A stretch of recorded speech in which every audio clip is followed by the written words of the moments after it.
Assalamualaikum warahmatullahi wabarakatuh. Salam sehat. Semoga kawan-kawan selalu dilimpahkan rahmat, taufik, serta hidayah oleh Allah Subhanahu wa Ta'ala. Baru saja saya menyaksikan satu video menarik dari seorang ustadz muda, di mana dalam video tersebut beliau membongkar siapa dalang dibalik munculnya polemik nasab yang terjadi akhir-akhir ini di Indonesia, yang bahkan sampai hari ini semakin kesini semakin keruh kawan-kawan. Nah, seperti apa yang beliau sampaikan, kita saksikan. Tetap santuy, tetap ngopi, tafadhol. Dari apa yang sudah terjadi sampai hari ini, tetap di balik ini ada yang mau mengadu domba pribumi, dan sampai hari ini mereka akan terus-menerus bagaimana agar supaya orang-orang pribumi ini hancur. Makanya wajar kalau kita membela ulama-ulama pribumi. Jangan sampai ulama pribumi ini diadu domba kemudian menjadi pecah belah. Ada yang kadang-kadang saya bikin heran. Ketika di saat orang-orang yang lain merendahkan kiai kampung, merendahkan orang pribumi, kok tidak dikatakan provokasi. Tapi kalau kita menyampaikan seperti ini dan kita memperjelas agar supaya warga masyarakat ini bergotong royong, bersatu padu untuk mengangkat ulama-ulama pribumi, justru dikatakan provokasi. Ini kan sudah salah, nalar yang salah. Saya sering katakan, kita ini loh hidup di Indonesia, makan di Indonesia, kencing di Indonesia, berak di Indonesia, bahkan mencari uang di Indonesia. Lalu yang harus kita perjuangkan itu negara mana kalau bukan Indonesia? Indonesia. Nah, ini yang betul-betul yang sangat dikhawatirkan oleh Abu Yamamah Ghufron ternyata terjadi. Makanya Abu Yamamah Ghufron mau dihujat, diomong siapapun itu, lurus aja. Karena di sini ada poin besar yang jangan sampai keutuhan negara kesatuan Republik Indonesia ini menjadi berubah. Ini benih-benihnya sudah terlihat.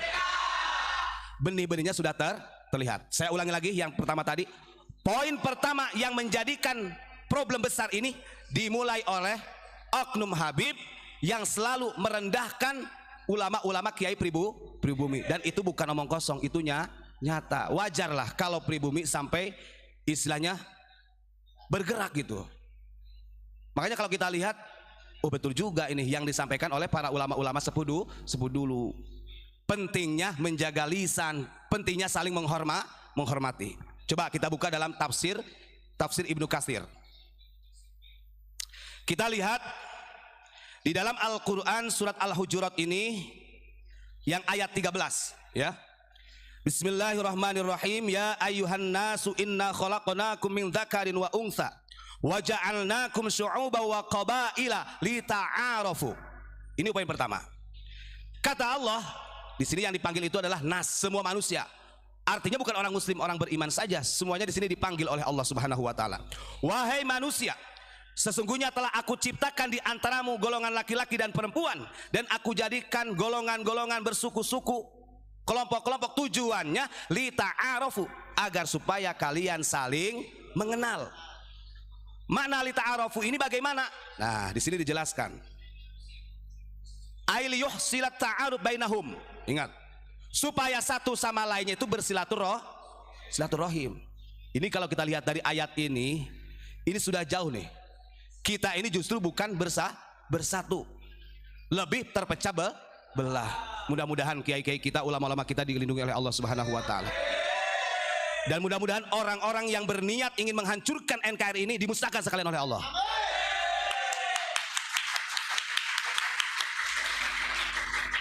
Terus kemudian satu catatan. Ada salah satu hadis yang diriwayatkan oleh Abu Hurairah, di dalam tafsir ini dijelaskan. Ini nanti takutnya dikira saya baca terjemah lagi. Ini saya tunjukin ini.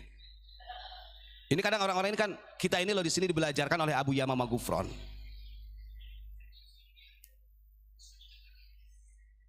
Nah, kenapa orang-orang pribumi kok sampai bergerak seperti ini? Tadi saya sudah sampaikan. Karena memang ada oknum yang selalu menghinakan nasabnya orang pribumi. Ini kalau kita buka. Kenapa? Dari dzurriyyah Wali Songo ini kok tidak dimasukkan ke Rabithah Alawiyah dengan alasan tidak terverifikasi intisab kepada Rasulullah. Saya tanya, kenapa nasab-nasab dari Syekh Nawawi, nasab-nasab ulama kita kok dilarikan kepada Ba'alawi? Ini sudah artinya dua hal yang betul-betul harus betul-betul kita pahami. Ada apa dalam hal ini, kan begitu. Terus di dalam hadis ini dari Abu Hurairah radhiyallahu anin Nabi sallallahu alaihi wasallam. Qala ta'allamu min ansabikum ma tasiluna bihi arhamukum. Kata Nabi, nah ini makanya kita kemarin saya sampaikan, kalau kita bangga dengan nasab kita, itu dianjurkan oleh Nabi. Harus bangga kita dengan nasab kita. Kita sebagai pribumi harus bangga dengan nasabnya orang pribumi. Yang dilarang oleh agama itu la tatafakharu.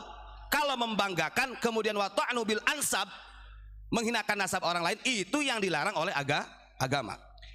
Rasulullah mengatakan di dalam sabdanya begini, ta'allamu min ansabikum, ketahuilah, dalam hadis lain, tafakharu, banggalah dengan nasab-nasabmu, atau carilah nasabmu, ketahuilah nasab-nasabmu, matasiluna bihi arhamukum, agar supaya bisa menjalin silaturahim. Kalau kata orang Sunda itu biar tidak poeken obor. Oh, saya ini binnya Bapak Ustadz Imron bin lagi. Nah, akhirnya kita ketemu sanak saudara tersambung. Nah, kalau sudah tersambung silaturahim, fa inna silaturrahimi mahabbatun fil ahli, masratun fil mali, mangsaatun fil athari. Kalau sudah terjalin silaturahim, disitulah akan ada ketentraman, terciptalah kedamaian. Kemudian akan memperbanyak rizki dan memperpanjang umur, lebih barokah.